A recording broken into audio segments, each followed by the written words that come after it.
প্রেমিক সম্পর্কগুলো আর কিরকম লাগে, কিরকম লাগবে অনুভূতি, ভালো লাগে। বিবাহিত মেয়েদেরকে আসলে সত্যিকারে কেউ ভালোবাসে না, আর ভালোবাসলে দেখল লেগে ভালোবাসে। ওর সাথে আমার বিয়ে ছাড়া সবকিছুই হয়েছে। তো বিয়ে ছাড়া একটা ছেলের সাথে সবকিছু হয়ে গেলে কোনো ছেলে কি বিয়ে করবো ওই মেয়েটাকে? কেউ তো বিয়ে করবো না। বাসায়, হোটেলে, অনেক জায়গায় নিয়ে গেছে, অনেক জায়গায়। 1 বছর যাবত ওর সাথে আমার সম্পর্ক, 1 বছর যাবত সে আমার সাথে বিয়ে প্রলোভন দেখায়, সে আমার সাথে মিলামেশা। ভিডিওতে একজন মহিলাকে কথা বলতে শুনছেন। প্রগতি নামের একটা এনজিও আছে, ওই এনজিও কর্মী মশিউরের সাথে দীর্ঘদিন অবৈধ সম্পর্ক চলার পর সাথে শারীরিকভাবে সম্পর্ক পর্যন্ত হয়েছে। এরপর কি হলো সরাসরি শুনুন। অনেকবার ছিল, অনেকবার, একাধিকবার ছিল। পরিবার তো সবসময় বাসায় থাকে না, আমার বাবা গৃহস্থ কাজ করে, অনেক সময় খেতে কামারে থাকে। ও এই সুযোগে আমার বাসায় যাইতো, আসতো। ওরা অনেক নিষেধ করার পর জোর করে আমার বাসায় যাইতো। ও জোর করে আমার মনটা নিয়ে দুর্বল বানায়, এখন সে আমার বিয়ে করতে অস্বীকার করে। কেন করবো?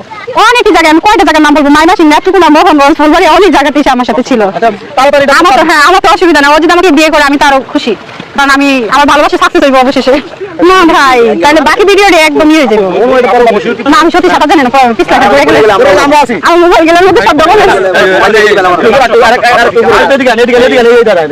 কি আর হইব? সত্যিকারই ভালোবাসাতে কোনো পাওয়া যায় না। সেটা আমার এখন বিয়ে করতে চাইতেছে না, তাহলে আমার এই জীবন রেখে কি লাভ? ওর জন্য আজকে আমি কলঙ্কিত হয়েছি সমাজে, ওর জন্য আমি সমাজে এলাকাতে মুখ দেখাতে পারি না। এখন কি কোনো ছেলে আমাকে বিয়ে করবো? কেউ কিন্তু আমার বিয়ে করবো না। তা আমি চাই মশুর আমার বিয়ে করবো, আর ও যদি আমার বিয়ে না করে আমি এই নদীতে একটা করবো। এই যে এমন কি কাজ করেছেন যে আপনাকে অন্য কেউ বিয়ে করবে না? মশুরের সঙ্গে আপনার কি হয়েছে? আমি যখন জানতে পারছি যে ও আনমেরিড একটা ছেলে, তখন এটা আমি কোনোভাবে বিশ্বাস করতেছি না যে সে আমাকে বিয়ে করবে। তখন আমি ও আমাকে ফোন দিত, 24 ঘন্টার ভিতরে 22 ঘন্টায় সে আমাকে ফোন দিত। তখন আমি ভাবতাম যে এটা মনে হয় ফালতু, বা আমার হয়তো আবার নতুন করে একটু কষ্ট দিতে চাইতেছে, এরকমটা ভাইবা আমি তার নিতে পাত্তা দিইনি। পাত্তা না দেওয়াতে কি করলো, ও আমার বাসায় আসে, নাম্বার ব্লক করে রাখছে, ও আমার বাসায় আসে, আয়সা বলতেছে যে তুমি আমার নাম্বার ব্লক করছো কেন? বলছে আমি নাম্বার কেন ব্লক করছি, এটা কি আপনার কাছে জিজ্ঞেস করবো? তুই জানিস না তোর ভালোবাসি, তোরা না পাইলে মরে যাবো, আত্মহত্যা করবো, এই করবো, সে করবো। এরকম অনেক ছেলেরা বলে। সে আমার বলে যে আমি 5-10টা ছেলের মতো না, তুমি আমার বিশ্বাস করে দেখতে পারো। তোমার লাইফে যাদের সাথে পরিচয় হয়েছে এরা হয়তো বাটপাচিটা ছিল, কিন্তু আমি ওদের মতো না। তুমি প্রতারকের হাতে পড়তে পড়তে তুমি এখন আমারও প্রতারকই ভাবতেছো, তুমি আমার বিশ্বাস করে দেখতে পারো আমি তোমার বিয়ে করবো। তাই সে যখন সরাসরি বিয়ের প্রস্তাব দিচ্ছে, তখন আমার এলাকার 2-3 জন মহিলা যারা আমার ক্লোজ বান্ধবী ছিল, তাদেরকে বিষয়টা আমি শেয়ার করছি যে মশুরে আমার এইগুলো কথা বলে। তো ওরা সরাসরি মশুরের সাথে কথা বলছে যে মশুর তুমি মনিরের বিয়ের প্রস্তাব দিছো, এরকম তুমি তো বিয়ে করো না, এটা কি আসলে তোমার পরিবার মেনে নিবে? তোমার পরিবার দিয়ে আমি কি করবো?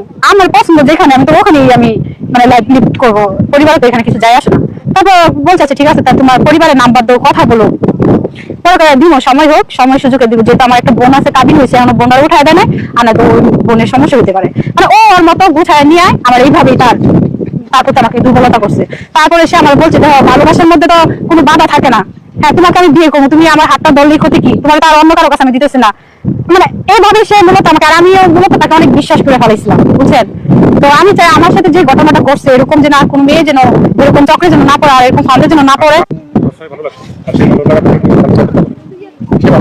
আসলে শারীরিক চাহিদা কিন্তু বেশিক্ষণের জন্য না, অল্প কিছু করে মনের ভালোবাসা আর মনের ভালো লাগাটাই হচ্ছে সবচেয়ে বড় ভালো লাগা। সে যদি আমার সাথে নাও থাকতে পারে, তারপরে তার আমি ভালোবাসি।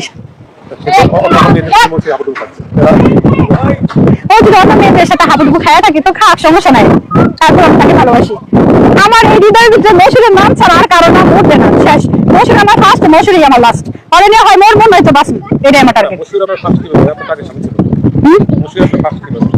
আগের বিষয় বাদ, বর্তমানে আমি সিঙ্গেল। আমার লাইফে মশুরি এখন ফার্স্ট, মশুরি আমার জীবনের লাস্ট, আর কিছুই না। বেশি ভালো লাগে কি চোখে দুলে আসতেছে, মশুরের 2টা চোখ ভালো লাগে আমার, মশুরের 2টা চোখ ভালো লাগে আমার, মশুরের 2টা চোখ, মশুরের কথা। তারপরে মশুরের সবচেয়ে বেশি একটা নামে আমাকে ডাকে যে ওই কথা বস না কি লিগা, এই ডাকটা আমার খুব ভালো লাগে, যে ওই কথা বস না কি লিগা, তুই খালি কথায় কথায় ব্লক করে দেস, আসলে কিন্তু তার একটা মাইক দিব, পাগলি করে রাখে। তো কিস্তি সুবাদে আমার বাসায় ঢুকে আমার 2-3টা থাপড় দিছে যে তুমি আমার নাম্বার কেন ব্লক করছো। পরে বলছে নাম্বার ব্লক করছো, আমি তোমাকে পছন্দ করি না, বা তোমার সাথে আমি প্রেমের সম্পর্কে যেতে পারবো না। কেন, দোষ কি, অপরাধ কি? পরে বলছে দোষ আর অপরাধ কিছু না, একটা বিবাহিত আনমেরিড ছেলে যে একটা ম্যারিড মেয়ের বিয়ে করবে এটা আমার বিশ্বাস হইতেছিল না। পরে সে আমার ঘরে মানে দেয়ালের মধ্যে আইতেল করছে ছুড়ার একটা অলমেট ছিল, তখন সেই অলমেটে টাচ করছে, বলতেছে যে দেখো 8-10টা ছেলের মতো তুমি আমাকে মনে করো না, তুমি আমাকে বিশ্বাস করে দেখো, তোমার সাথে এই পর্যন্ত যাদের পরিচয় হয়েছে সবই প্রতারকের সাথে পরিচয় হয়েছে, বিশ্বাসঘাতের সাথে পরিচয় হয়েছে, তুমি এর জন্য সবাইকে এক সমান ভাবতেছো, তুমি আমার মন থেকে বিশ্বাস করে দেখো আমি 8-10টা ছেলের মতো না, আমি তোমাকে মন থেকেই ভালোবাসি। তো ওর কথাতেই মানে এরকম ভাবে সে কথা বলতে বলতে তার মায়াতে বা তার প্রস্তাবে আমি রাজি হই। হওয়ার পরে সে আমার বাসায় আসছে, আইসা আমার বকাবাদ্য দিতেছে যে তুমি ই করো, ব্লগটা ছোটাও। পরে আমি এই বিষয় নিয়ে কান্নাকাটি করতেছি, তখন সে অ্যাকচুয়ালি আমাকে বুঝাইতেছে যে কান্নাকাটি করো না, আমি তোমাকে ছাইড়া কখনো যাব না, বুঝছেন, যাব না। তারপরে মানে আমাদের প্রথম মিলামিশা হয় ওনার সাথে। আমার কয়েকটা ভিডিও ভাইরাল হওয়ার পর অনেকে আলোচনা সমালোচনা করতেছে। তো আমার বাড়ি নেত্রকোনা মোহনগঞ্জ থানা, আর যার সাথে আমার সম্পর্ক ওর নাম মশিউর, ওর বাড়ি মাইমাসিং ফুলবাড়িয়া, পপি এনজিওতে ও চাকরি করতো। ওই চাকরির সুবাদে তার সাথে আমার পরিচিত, ওনার কাছ থেকে 50,000 টাকা লোন উঠাইছি, এই লোনের মাধ্যম থেকে তার আমার পরিচিত। আমার আগে বিয়ে হয়েছিল, ডিভোর্স হয়ে গেছে, আমার একটা মেয়ে বাবু আছে। তো ও সবকিছু জানি না শোনা, মানে কোম্পানি কিস্তি দিলে তো সবকিছু জানি না শুনেই তো দেয়, আমি কি কাজ করি না করি। তো ও জানতো যে আমার স্বামী নাই, এইভাবেই তার সাথে আমার পরিচিত লোনের মাধ্যমে।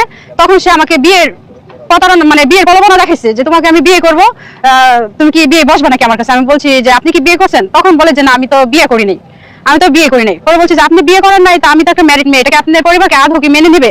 কারণ আমার পরিবারকে আমি বুঝাবো, দুনিয়াতে তো এরকম হাজার মেয়ে আছে যাদের 3টা-4টা বাচ্চা আছে, তাদের কি আনমেরিড ছেলে বিয়ে করে না।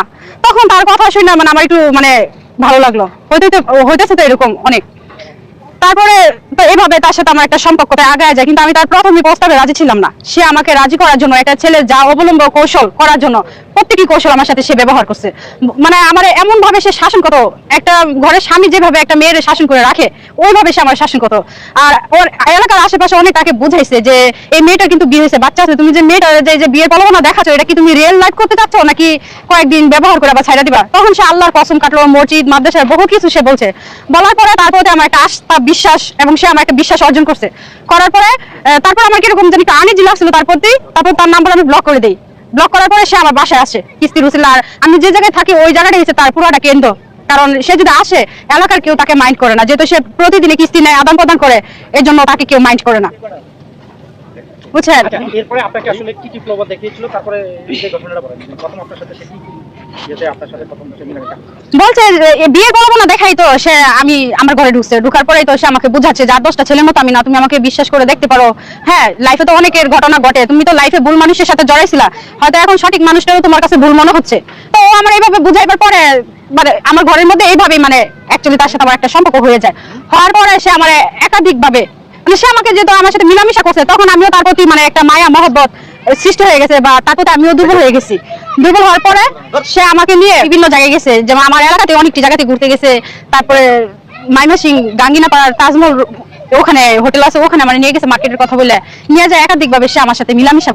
এই মহিলা মুখ থেকে শুনলেন এই মহিলা এমন অবৈধভাবে শারীরিক চাহিদা পূরণ করেছে, আবার লজ্জাহীনের মতো মিডিয়ার সামনে এসে ঘটনা বর্ণনা করছে। তার চেহারায় কোনো অনুতপ্ত বা অনুশোচনা কোনো লেশ মাত্র নাই। দর্শক, আপনাদের কিছু বলার থাকলে কমেন্টে বলে দেবেন।